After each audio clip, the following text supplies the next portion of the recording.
I am really focused on getting people to understand that their entire life could potentially being decided upon by propaganda, by a propagandist effort, that what they think they know, they don't know. And so obviously the huge tackle in the political climate of Black Lives Matter was really how I asserted myself in politics, as it was like unheard of, a Black person not supporting BLM. How could you not? And then I needed to show people, you know, after the dust had settled, this is what I was saying. And now Black Lives BLM as an organization is bankrupt, and people watched my documentary. They saw where the money went. They realized that they had been duped because they were emotional and they were made to feel guilty because they were white, and they just sent money into a dark hole. And this next documentary is really the same exact examination. For whatever reason, we set our presets to trusting a documentary more than the news. Like, we're like, well, now I'm getting the real information because it's a documentary. And there's no way that these two lesbians from New York who created Making a Murderer could possibly be playing with me.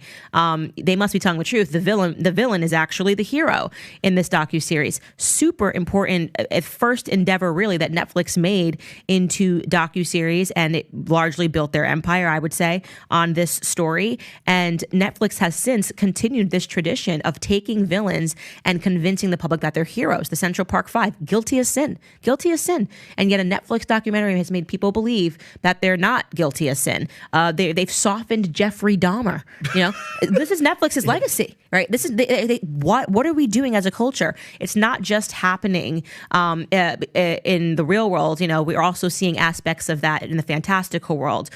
Maleficent, you know, forget that story. What about actually, she's a person in there. Joker, he's actually a human being, right? We take these villains and we turn them into hero, and we're facing this cultural assimilation where people want to believe that actually the villain has a heart. And so I wanted to dive into the Stephen Avery story because I was stunned when I learned the truth about what happened. But there's a larger thing that I'm trying to express to people about mainstream media, about Netflix, right? The power of Netflix, as it is an absolute powerhouse, and it is forming the way that people think. And this story is kind of where it began. And I thought it was an interesting challenge for me because it wasn't split along political lines. I wanted to do something that felt a little more apolitical, because it wasn't like conservatives thought he was guilty and liberals thought that he was innocent. No. Conservatives and liberals alike got duped by this documentary, and Netflix banked. And it's a very compelling story. But the truer story is the study of humanity, the study of propaganda, the psychology of propaganda, which I am forever fascinated about. Yeah, when I was watching it, you couldn't stop. You're just curious to know what happened with it. Did you follow this story? I was watching it because and going off your point, Candace. So Netflix, when they first aired the first episode, 19 point something million watching it. People would not go on dates. They wouldn't go with their friends. They would speed home and go do it. So Candace, you're painting a different picture to where.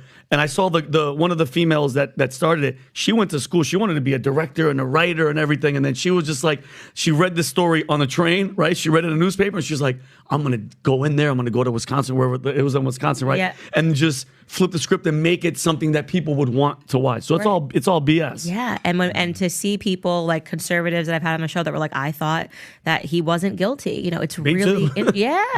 Because they were good. They did a good job at making you think that these people actually are victims. Mm-hmm. And also, can we talk about why it really matters when you do this in the real world and you're not doing it on a Disney movie, is because a woman who was victimized by Stephen Avery, he was eventually convicted.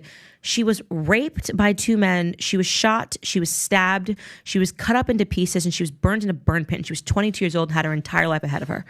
And because of people like Alec Baldwin and Trevor Noah and a mainstream media effort and this anti-policing sentiment and this belief that we have that the villains could actually be the ones that are struggling, her family then not only had to bury her, this faithful Catholic family who handled this in just the most wonderful capacity given the circumstances, then had to deal with conspiracy theories because Alec Baldwin said, well, her brother wasn't crying enough. So, so that's part of it. That means that actually Stephen Avery is innocent. So you just imagine what we do to real people when we recast the victims as the villains and the villains as the victims. There's real life consequences to that.